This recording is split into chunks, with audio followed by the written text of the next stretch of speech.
Imagine a vehicle so tough that it survived being placed on top of a building that was demolished, was submerged in the ocean for hours, and still started up. No, we're not talking about a military tank or a sci-fi vehicle. We're talking about the legendary Toyota Hilux, a truck that has become a sci-fi vehicle. It has earned the nickname Indestructible for reasons that go beyond just marketing. But here's the biggest irony. This vehicle, loved in over 180 countries, is practically banned in one of the most important markets in the world, the United States. The reason is more complex than you might think. Before we dive into this mystery, we need to understand why the Hilux has become a living legend. It all started in the 1960s when Toyota decided to create a truck that could conquer any terrain, survive any climate, and keep running even in the most extreme conditions. If you've ever seen the famous episode of Top Gear, you know exactly what I'm talking about. Jeremy Clarkson and his team put a Hilux with over 300,000 kilometers through a series of tests that looked like they were straight out of an action movie. They hit it with a wrecking ball, drowned it in the sea, crashed it into a tree, and even placed it on a building that they then demolished. The result: the truck kept starting up, no tricks, no special effects. This demonstration, although extreme, only confirmed what millions of people around the world already knew. The Hilux is practically indestructible. From the driest deserts of Africa to the frozen tundras of Iceland, the Hilux has earned its reputation through sheer grit. It's the favorite companion of farmers, construction workers, and builders. Builders, adventurers, and anyone who needs a vehicle they can trust their life with. Literally. But this reputation for durability and reliability makes its absence from the US market all the more intriguing. How is it possible that such a successful and respected vehicle cannot be sold in the land of opportunity? What mysterious forces keep the indestructible, corruptible outside of American roads? Have you ever thought that a dispute over chickens could change the history of the automotive industry? Sounds absurd, right? Well, get ready, because you are about to learn one of the most peculiar stories in international trade. It was the 1960s, the golden age of the American economy. American farmers had perfected the art of raising chickens efficiently and economically. So much so that American chicken was flooding European markets at unbeatable prices. Europe, feeling threatened, it imposed tariffs on the country. American chicken. President Lyndon B. Johnson didn't just sit back and do nothing. In 1963, he signed what would become one of the most controversial tariffs in history: a 25% tax on imported light trucks. Yes, you heard that right, trucks, not chickens, not farms, but trucks. This tariff, ironically nicknamed the chicken tax, had a clear objective: to hit countries like Germany where it hurt the most, which at the time was exporting the popular Volkswagen Type 2 pickup trucks to the United States. But what no one anticipated was the long-term impact it would have on the global automotive market. Imagine this: if a Toyota Hilux has a base price of $25,000, the chicken tax automatically adds $6,250 more. And that's before state taxes, shipping, and any other additional costs. Suddenly, a truck designed to be affordable turns into an unnecessary luxury. Toyota, like many other manufacturers, found itself faced with an impossible dilemma. Either they raised prices to uncompetitive levels or they left the US light truck market. The decision was different. Instead of giving up, Toyota did something brilliant. They developed a new truck specifically for the American market. One that would be manufactured on American soil, thus dodging the infamous tax. This truck would be called the Tacoma, and it would forever change the landscape of midsize trucks in the United States. But the chicken tax didn't just affect the ELUG luxury. It created an invisible barrier that has kept dozens of popular models in the rest of the world out of the US market. Think about all the options that American consumers have never been able to consider. The most surprising thing about all this is that, although the original dispute over chickens was resolved decades ago, the tax is still in place, like a legislative fossil that keeps shaping today's automotive market. But the chicken tax was just the first hurdle. The real story of why the Hilux can't conquer American roads goes way beyond just a simple tax. If the Hilux is the indestructible world warrior, the Tacoma is its American sister, raised on hamburgers and rock and roll. But this story goes beyond just a simple name change. It's the story of how Toyota adapted to the demanding US market, creating something completely new in the process. It was the year 1995. Toyota was at a crossroads. The chicken tax made it impossible to import the Hilux, but abandoning the lucrative US truck market wasn't an option.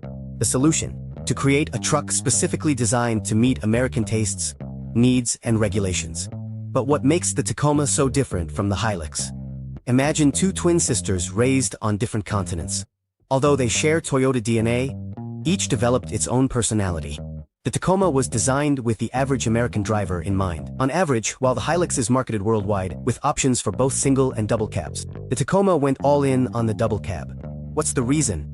The average American isn't just looking for a work tool. They want a versatile vehicle that works for both work and family. The design also tells a different story. The Tacoma boasts a boxier, more rugged look, aligning with the American taste for imposing pickups.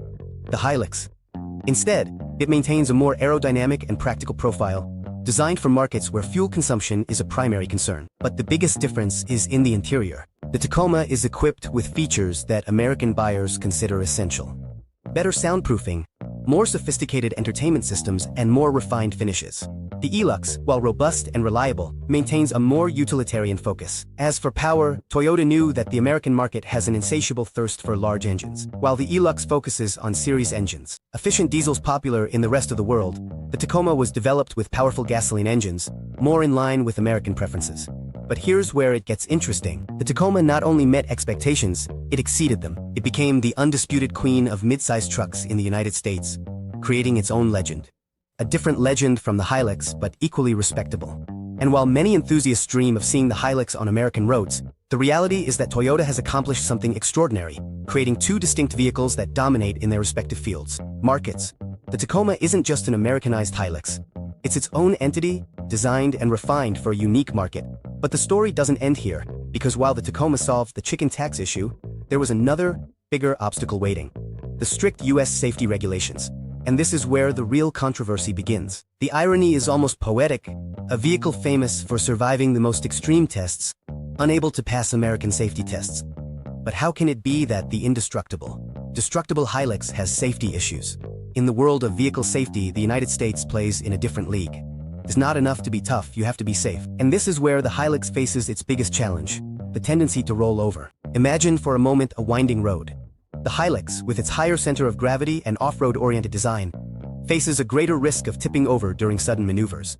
For the US market, where manufacturer liability lawsuits can cost millions, this is an unacceptable risk. The agency that regulates vehicle safety in the United States has some of the strictest standards in the world. Their tests include frontal impacts at different speeds, side impacts at various angles, rollover tests, passenger restraint systems, and an endless list of technical specifications and additional technical details. The Hilux, designed for global markets with different standards, would need a complete re-engineering to comply with these regulations. We are not talking about small adjustments, but rather fundamental changes in its design and structure. But here's the idea. Here comes the most interesting part. The Hilux is not necessarily less safe than other vehicles. It's just different. It is designed to survive in conditions where other vehicles can't even reach. Think of rural Australia, the deserts of Africa, or the mountains of South America. In these environments, toughness and the ability to survive are critical aspects of safety. The Hilux is built to keep its occupants safe in situations where assistance can be of help. Could be days away. It's a different philosophy of safety, one that prioritizes durability and reliability over protection in urban crashes. This fundamental difference in understanding vehicle safety illustrates a broader truth. There is no universal standard for what makes a vehicle safe. What's safe in Manhattan might not be safe in the Australian outback, and vice versa. Toyota could, theoretically, redesign the Hilux to meet US standards. But this would mean compromising many of the features that make the Hilux great. A Hilux, it would be like asking an ultramarathon runner to train for a sprint competition. Possible, but at the cost of losing its unique strengths. And this is where we reach a fascinating crossroads. Why does Toyota maintain two separate production lines? Why not create a single vehicle that satisfies all markets? The answer takes us to explore the deep differences between the US market and the rest of the world. Have you ever wondered why Americans are obsessed with huge pickups, while in other countries people prefer smaller vehicles? The answer to this question is key to understanding why the Hilux, despite its global success, has never found its place in the American market. Imagine for a moment three completely different scenarios: a ranch in Texas, a farm in Australia, and a construction site in Dubai. Three places, three different needs, and yet, outside of the United States, the Hilux is the answer for all of them. In the United States, the pickup market is unique in the world. Here, these vehicles are not just work tools, they are status symbols. The Ford F-150, the Chevrolet Silverado, and the Ram 500 are not just trucks. They are lifestyle statements. American buyers look for luxurious interiors that rival premium sedans, powerful V6 or V8 engines, the latest in infotainment technology, huge cargo spaces, and of course, an impressive aspect. Now, let's travel to the rest of the world. In Australia, Latin America, or Africa, buyers look for fuel efficiency, durability, ease of repair, and transport capacity. A true all-terrain vehicle with a manageable size for older cities and narrow roads, and above all, with absolute reliability. The Hilux has become the best-selling truck in over 180 countries precisely because it understands these global needs. In these markets, a truck doesn't need to be luxurious, it needs to be unstoppable. The numbers speak for themselves. While in the United States you might find around 700 different crossover models, there are only 3 options in the midsize truck segment. In the world, the variety is greater, but because different markets have different needs. And here is the greatest irony. While Americans dream of the legendary durability of the ILU, the rest of the world looks on in awe at the luxury and power of American pickups. It is a classic case of El Pasto, it is always greener. On the other side, in Latin America, for example, the Hilux is the preferred vehicle for both work and personal use. It's not uncommon to see a Hilux both on a construction site and in the parking lot of a fancy restaurant. Versatility is its middle name. This divide in market preferences is not just about taste. It is a reflection of deeply rooted economic and cultural realities. Fuel prices, infrastructure, and energy quality, road, environmental regulations, and even local traditions play a crucial role. Rumors and speculations have been circulating non-stop. Toyota has been seriously considering reintroducing the Hilux to the US market, but this time with an unexpected twist. A completely revamped version that could change the game. Imagine, for a moment, a Hilux of the future, equipped with a third-generation diesel engine, more efficient and powerful than ever. An engine that would not only meet strict US environmental regulations, but would also offer the Hilux's equipment. Perfect balance between performance and economy that modern buyers are looking for. Will we ever see the legendary Hilux on US roads? Only time will tell. But one thing's for sure, if there's a truck that can overcome any obstacle, it's the Toyota Hilux. After all, they don't call it indestructible for nothing.